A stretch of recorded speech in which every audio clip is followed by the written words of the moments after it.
Hi everybody, welcome back to the channel and welcome to another airbrushing for the beginner. This is another sort of advanced one, but I've been itching to paint this, so I projected it up this morning. I penciled out the outline. You can work from a printout on this. If you find the picture, print it out. And as I said in yesterday's video, you can use trace down, where you'll put trace down behind your printed picture. Place that onto your white piece of paper or your panel that you're working on. Pencil round your image and that will transfer a carbon outline to your white panel. If you're working from a black panel, you can get trace down in a white, so it will put you a white outline down on a darker panel. So there's two ways of doing it that way. If you want to go the even cheaper route, print your piece of paper out on A4, turn it over, get a soft HB pencil and pencil all the back of the paper. Then when you flip it back round, place it on your white panel and draw around your image. That will transfer the carbon on the pencil on the back of the paper onto your white panel. You can do it that way as well if you can't get hold of trace down. So we are doing Tony Montana out of Scarface. This is a caricature one again. I've been itching to paint this. It's quite detailed, guys. So if you just want to follow along to pick up some techniques, I'll talk you through bits as we go along. So we've got him sitting down in the chair. We've got a bit of background. You're probably not seeing this on the screen, but we've got a little bit of background. We've got the chair. We've got Tony himself there. We've got glass. We've got a pile of the white powder just here. So this is what we're going to paint today. Now I've got a grayscale that I've used previous, which is mixed like 1:8. I'm just going to go with these and do it in my own colouring on this piece. I'm not matching it to the screen. It's just going to be my own thing as we go along. Shields are always handy for going around getting the sharp pieces where you need the sharp edges. The airbrush I'm using today is the Creo's PS771. So that's the gun of choice today, because we've got the Mac valve on this and I've not got a regulator on my airline here because that one broke. So I'm going to use this so I can dial the air pressure in as we go along, so you can just do that and dial it in if your paint's all thick or thinner. So I'll stick you in time lapses like the other episodes, but I'll break this down a lot easier. I'm going to do one piece, move on to the next piece. I'm not going to jump about on it. I'm going to do, like, say we'll start the hair and then I'll work the face, we'll work the coat, the jacket, the hands, and we'll do it that way. And then I'll talk you through sort of each stage as we go along. So it's going to be a long video, guys, this one. So I'll see you in the first time lapse.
started on hair. For some unknown reason, I've started on hair. I'm going to work my way down on this one.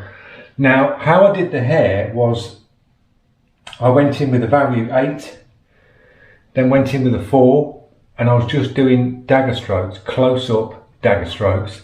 And then I went in with some of the Com Art black. Now, I'm finding the Com Art, it dries so quick. It's like instant tip dry. You do a couple of passes with Com Art and it just dries really quick. So I'm having to water the Com Art right down and just dial the Mac valve in a bit and just turn the pressure down.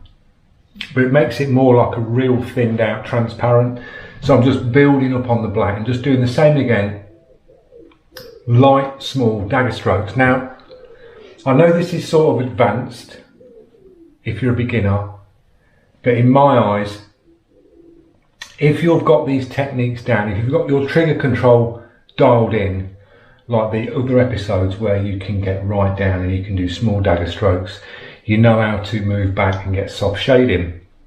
I think it's a good idea to go in on something as detailed as this. It really is, because you are working close up with your brush. You're having to really dial in your trigger control, and it's a test, guys, and I think you have to test yourself. Now and again you can look at artwork and think, oh my god, I can't paint that, but you've just got to get in there and have a go. You really have. Just break the picture down. Don't get overwhelmed by the whole picture, because you tend to look at all of it and think, oh crikey, where do I start? I've broke it down to starting there, and we're just concentrating on the hair. Now that pass of hair will do for this picture. It's not mirror matched to that. Not every strand is exactly in the right place, but it's a hair looking texture and we've got it sort of nailed. We can put some highlights in on the top of this later on, not a problem. So now I'm going to concentrate on dropping the skin tones in on the face. We'll do the darks around the eyes and we'll just get the face part nailed next. And just break your picture down and concentrate on a piece at a time. If you go in on a skin tone on the eye and you're working round the eye, just make note of what colour you started off with first. So if you start off with the value 7, just jot it down, eye, first skin tone, 7. So you know when you go on the next one, you go straight in with the 7 and work it the same way. Then go up to like a 3, up to a 5, up to a 6, however you're going to do it. Just jot down so you don't forget, because you can get lost in doing an eye. You've mixed all your colours up on the table. You go to start the next one and you think, which one did I start with? Oh, I think it's a 5. And you go in too dark too quick. But if you just jot down eye, like number 7, start off up to your black, you know where you're going. So I'm going to do that for the face. I'm going to go in with an 8 first. So I'm going to put the 8 to one side for my starting colour off for the face, and then just work it in. And as I say, don't get overwhelmed by the picture. Just break the picture down, look at the shapes, and just paint the shapes in the best sort of tone you can get to your reference. Just paint them shapes and that picture will take care of itself. Just think of shapes and paint them shapes and put them shades in them shapes, and then before you know it, you stand back, look at your picture, and it's all come together and you've done it. That's how I look at it and break it down. So the PS771 is working so far so good. The Com Art is drying so fast. If anybody uses Com Art, it's just the black that I've got, because I've run out of gold and black.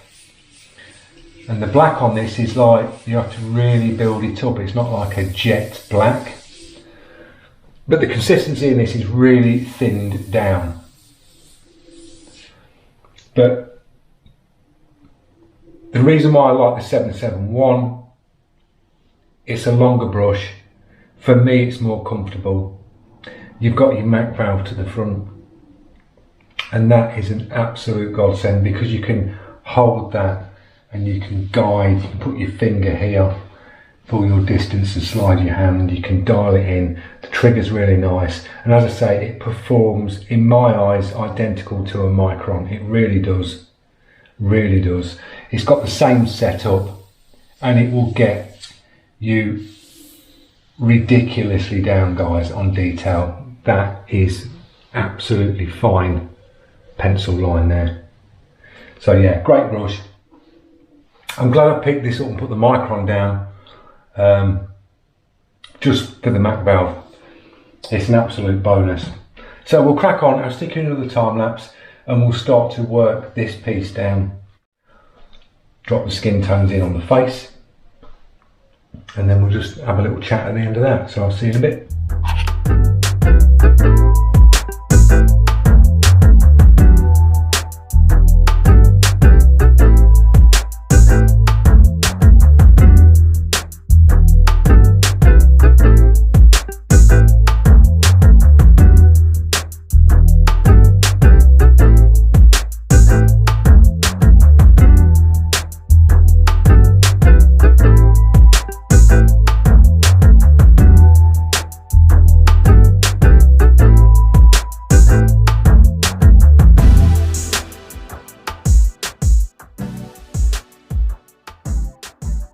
Guys, I hope you picked them up in that time lapse, the actual camera, because it's so hot in here.